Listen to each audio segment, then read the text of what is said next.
Donc nous sommes à la deuxième édition de la journée Yele Fumala qu'organise ASPAE avec l'appui de Brooke. C'est une journée très importante à deux titres principalement. D'abord, c'est une journée de sensibilisation. Une journée à laquelle des propriétaires et utilisateurs des équidés de trait sont conviés pour comprendre davantage sur leurs animaux, comment donner les premiers soins aux animaux, comment gérer les animaux et aussi des questions relatives à la santé animale et bien sûr au bien-être des équidés. Le deuxième volet concerne le plaidoyer.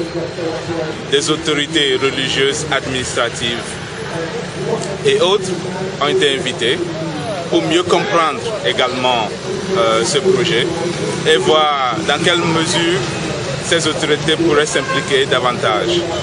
Par exemple, il y a cet arrêté interministériel sur le transport hippomobile qui a été signé et qui est maintenant entré en vigueur.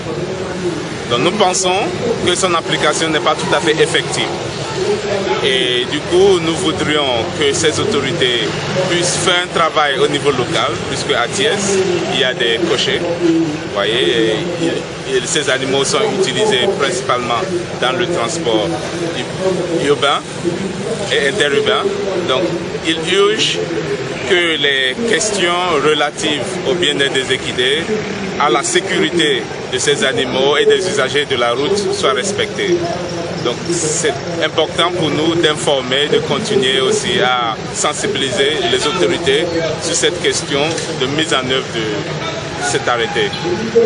Comment voyez-vous l'entretien de nos animaux ici au Sénégal?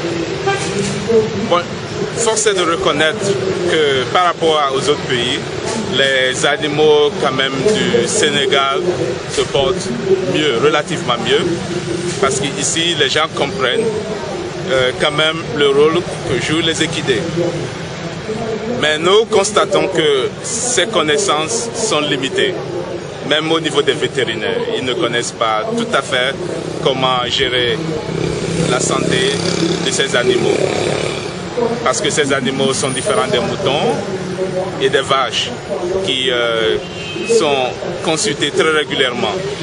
Nous avons aussi un autre volet, le volet qui nous permet de rendre les médicaments accessibles, des médicaments de qualité, à travers ce que nous appelons le Drug Revolving Fund. Donc c'est un fonds que nous mettons à la disposition de nos partenaires.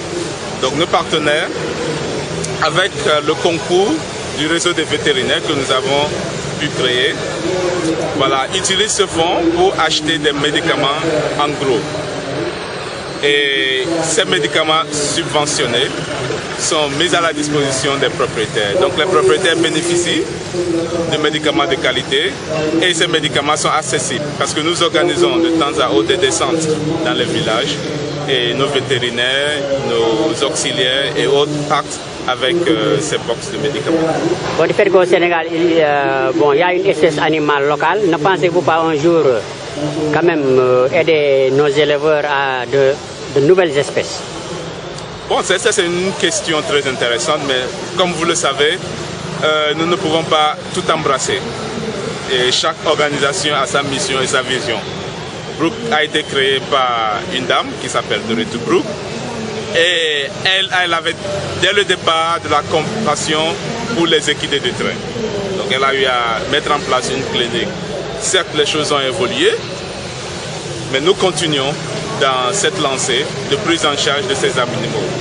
Maintenant, dans notre formation que nous donnons aux vétérinaires, nous leur permettons de comprendre qu'il y a simplement aussi le bien-être qui est global. Donc le bien-être des équidés fait partie du bien-être des animaux.